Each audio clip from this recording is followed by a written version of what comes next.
Hello and welcome to the first lecture on Chapter 3, Biological Foundations. So now we're going to start talking about the brain and the nervous system.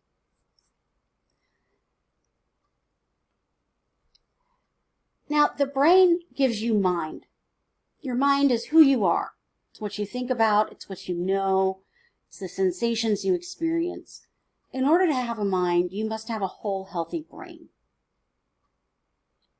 To be you need a whole, healthy brain. So everything you are is created by the physiological functioning of your brain. Your personality, your thoughts, your feelings, your sensations, everything is your brain, and your brain creates your conscious experience. So my background is in personality and temperament. I found it fascinating when I learned that the nervous system in an introvert and the nervous system in an extrovert are different. We have different physiological functioning in our brain. So to be you must have a whole and healthy brain. So now we're going to look at the brain stem, how it houses the basic programs of survival, the cerebellum, which is essential for movement. We're going to look at subcortical structures that control emotions and basic drives. Subcortical structures are also the limbic system. And we'll look at the cerebral cortex, how it underlies complex mental activity. So in your textbook, you have a figure like this, and I think this is really helpful as you're studying, because I'm going to want you to know parts of the brain and what they do. And so this gives you a really quick and dirty way to learn that. Okay, so let's start with the brainstem. At the base of the skull, the top of the spinal cord forms the brainstem, which is involved in basic functions such as breathing and walking, as well as general arousal. So the hindbrain is also called, it's the most primitive part of the brain, kind of the reptilian brain. It's responsible for the very most basic life functions. So that, includes breathing, hunger, thirst, heart rate, sleep, the most basic physiological processes. So here, in this lecture, we're going to talk about the brainstem, which is these structures right here.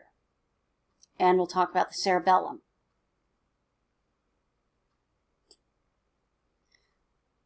So here we've got the hindbrain in yellow, and it coordinates with these blue areas as well, cerebellum, in the midbrain. So we've got the pons, which is this large bulbous structure. We have the medulla, which is a small bump underneath the pons. The reticular formation, these blue strands that go down the brainstem, and the cerebellum, which is right here. So the reticular formation helps regulate attention and alertness. The pons helps coordinate movements on the left and right side of the body. The cerebellum coordinates movement, balance, and posture, and a certain type of memory that we'll talk about. And the medulla controls breathing, heartbeat, and other vital life functions.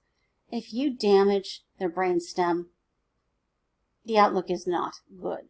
Now, it's so insulated, it's very well protected, so it's a pretty hard part of the brain to damage. But, if you have some kind of organic process like a tumor growing or something, that's not good. So right here we have the brainstem. Now this up here is the thalamus. Let's just ignore that for right now. So the pons is that bulbous structure right here. So here it is right here. That's the pons. And it serves as a bridge that carries nerve impulses between higher and lower levels of the nervous system. So when the lower body wants to talk to the brain, it sends information up through the spinal cord, and the pons is a bridge for that information to get to the brain. Now it also bridges to the cerebellum, and the pons helps regulate sleep and respiration. Something we're going to find in this chapter is that sleep is regulated by many structures of the brain. So as we keep talking about this, we're going to look at that throughout the lectures for this chapter. Okay, so here we've got the pons, and then we have the medulla, which is right underneath the pons. So it's this little bump under the pons. So the medulla regulates autonomic functions and reflexes. So autonomic functions, I just think of them as automatic functions. So heart rate, respiration, digestion, sneezing, coughing, swallowing, vomiting, and there's more. There's a bunch of reflexes. And these are controlled by the autonomic nervous system. For me, it's easiest to think of the autonomic nervous system as my automatic nervous system. Now, with the medulla, this is where what's called contralateral organization occurs. The right side of your brain controls the left side of your body. The left side of your brain controls the right side of your body. And I do not know why. I can't find an answer to that question. That seems inefficient, but that's what it does. So with the medulla, this is where pathways from the lower body cross, so that information from the right side of your body goes to your left brain, the left hemisphere of your brain, and info from the left side of your body crosses to the right hemisphere of your brain. So that's contralateral organization. Okay, so medulla here, and then the pons.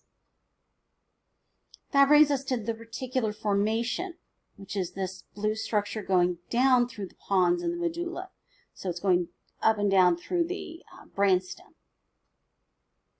The reticular formation alerts higher brain centers of incoming messages, and it either allows those messages to come in or it blocks those messages from getting to the brain.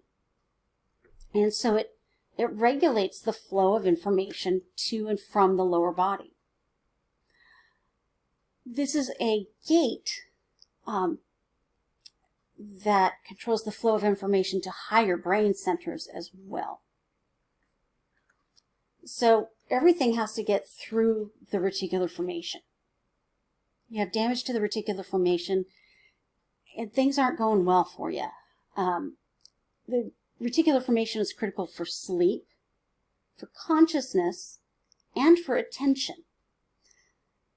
There's some questions about, is attention deficit disorder or attention deficit disorder with hyperactivity, might these be disorders be correlated with something with the reticular formation?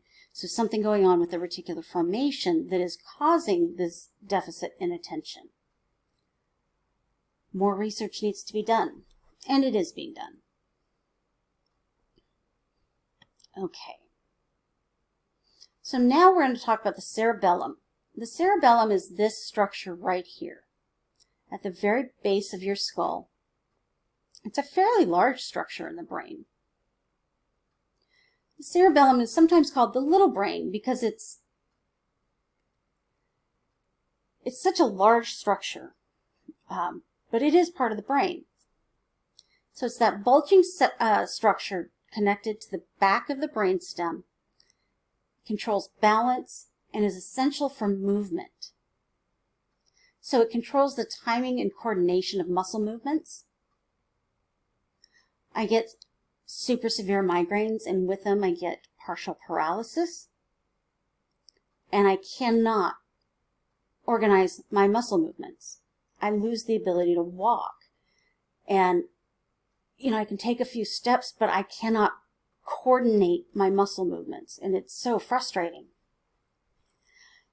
The cerebellum is also critical for learning and remembering automatic motor movements and motor skills. So when you learn to drive, that requires that you learn a sequence of motor movements and motor skills.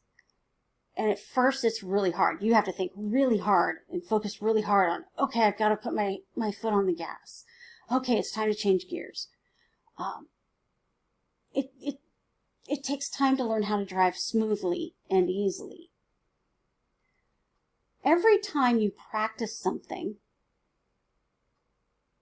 your brain starts getting better at it, more efficient with it. And that happens with learning motor movements and motor skills. It's a type of memory, and I'll talk more about that in a second. So here we've got the cerebellum attached to the brainstem.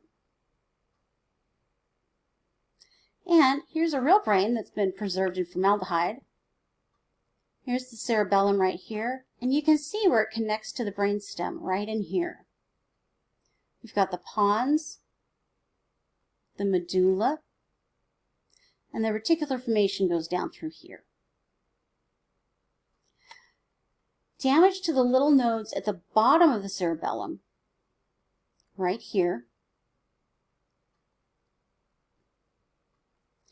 causes the head to tilt and stay tilted,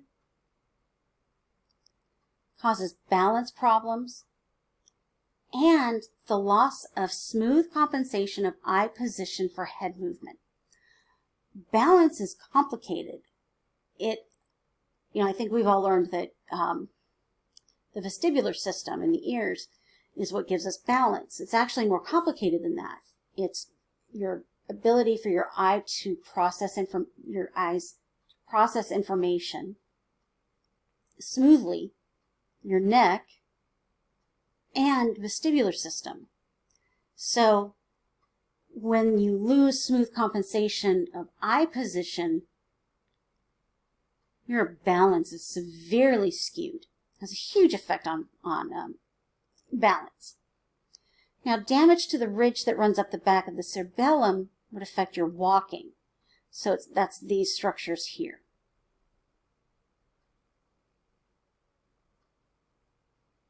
And damage to the bulbing lobes on either side. So right here, this is one lobe.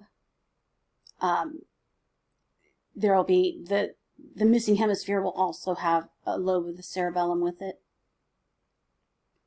So damage to one or both of those lobes, you would lose limb coordination. You wouldn't be able to perform tasks like picking up a pen very smoothly. It would be as if you're wearing lead gloves. It's just hard to get your hand where you want it to go, and you have to think really hard about how to just pick up a pen. Damage to the cerebellum is pretty devastating. The cerebellum's most obvious role, though, is motor learning and motor memory.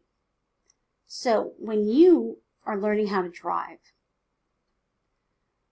very complicated at first, you really have to think through your body movements, and then each time you drive, you get a little more smooth at it. Get better and better and better. And now you don't even have to think about how to move your body to drive. The cerebellum is the part that learns these new physical skills, these new motor skills. And it processes those memories so that you can use them the next time. The cerebellum seems to be trained by the rest of the nervous system, and it operates independently and unconsciously. The things that we've talked about so far with the cerebellum, these are all unconscious processes. Now, new research is looking at the cerebellum as being much, much more complicated than we first believe. It might be tied to empathy, planning, other forms of memory, language, emotion, pain perception.